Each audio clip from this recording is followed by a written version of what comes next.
welcome to the CMB Certified Mind Blowers। Antarctica हमारे पूरी दुनिया का सबसे ठंडा और सबसे सूखा महाद्वीप है। इसमें यूनाइटेड स्टेट्स ऑफ अमेरिका के आकार का सिर्फ 1.5 गुना कम एरिया में पृथ्वी पर बर्फ का 90% हिस्सा है। एंटार्क्टिका का आकार भी बदलते मौसम के साथ बदलता है, क्योंकि समुद्र के किनारे समुद्री बर्फ का विस्तार विंटर्स में महाद्वीप का आकार 2 गुना कर देता है। एंटार्क्टिका पर विंटर्स में उसका टेम्परेचर -34.4 डिग्री सेल्सियस हो जाता है, यानी कि -30 डिग्री फ़ारेनहाइट। एंटार्क्टिका पर अब तक का सबसे कम टेम्परेचर -89.4 डिग्री सेल्सियस है, यानी कि -129 डिग्री फ़ारेनहाइट। और आज तक का सबसे हाईएस्ट टेम्परेचर वहां का 15 डिग्री सेल्सियस है, यानी कि 59 डिग्री फ़ारेनहाइट।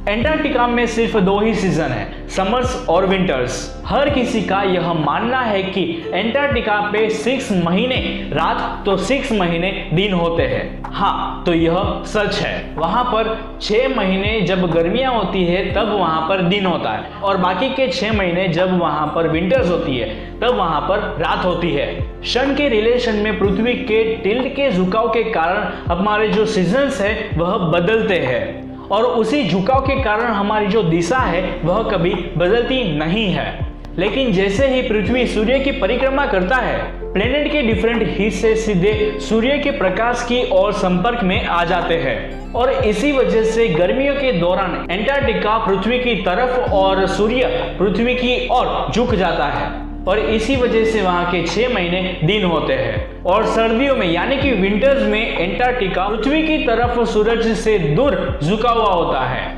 जिसकी वजह से वहां पर तब 6 महीने के लिए रात होती है।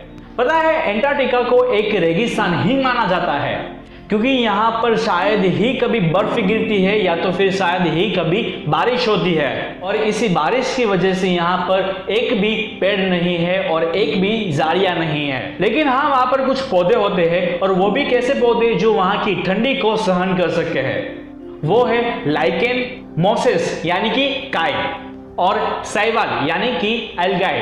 फ्रोजन साउदर्न महाद्वीप को 1820 तक नहीं देखा गया था, और American seal Hunter John Davis को 1821 में वहां पर एंटार्क्टिका पर उतरने का दावा करने वाले वह पहले व्यक्ति थे।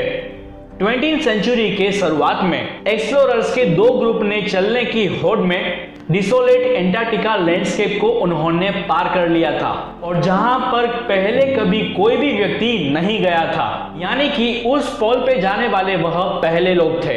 एंटार्क्टिका पर सबसे ज्यादा पेंगुइन्स, व्हेल और मछलियां और इन्वर्टेब्रेट्स की बड़ी आबादी उस समुद्र तट पर और समुद्र में रहते हैं। मेल एम्परर पेंगुइन्स एकमात्र गर्म खून वाले जानवर होते हैं जो ठंड के मौसम में महाद्वीप पर रहकर अपने अंडों के लिए वह घोंसला तैयार करते हैं, और तब ही फीमेल पेंगुइन्स 9 वीक्स के लिए समुद्र में रहती है, और अंडे देने के टाइम पर वह वापस से समुद्र तट पर आ जाती है। एंटार्क्टिका में लगभग 66 साइंटिफिक स्टेशंस बिखरे हुए हैं, और वहां पर रहने वाले ज्यादातर मेजोरिटीली साइंटिस्ट और उनके सपोर्ट स्टाफ है, जो वहां पर भी सिर्फ 3 या तो फिर 6 महीने के शॉर्ट टर्म के लिए आते हैं। एंटार्क्टिका साइंटिफिक स्टेशन रिमोट और सेल्फ सफिशिएंट आउटपोस्ट है, जो साइंटिफिक रिसर्च और लॉजिकल ऑपरेशन और वहां रहने वाले लोगों के दैनिक जीवन का समर्थन करने के लिए उनके लिए टिकाऊ इमारतें हैं जो ट्रांसपेरेंट ऑप्शन से बने हैं।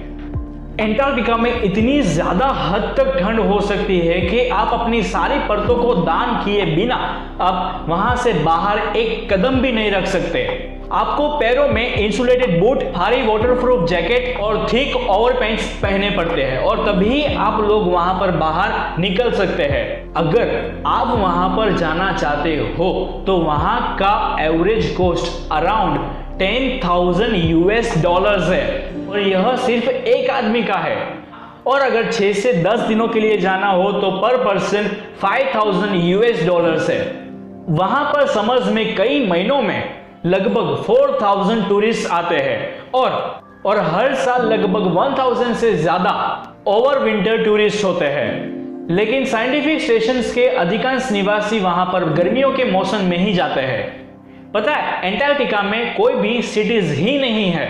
देयर आर नो सिटीज, वहां पर सिर्फ स्टेशंस है। रॉबर्ट फाल्कन स्कॉट के टेरा नोवा अभियान के सदस्य साउथ पोल पर माउंट के पास पहुंचे थे।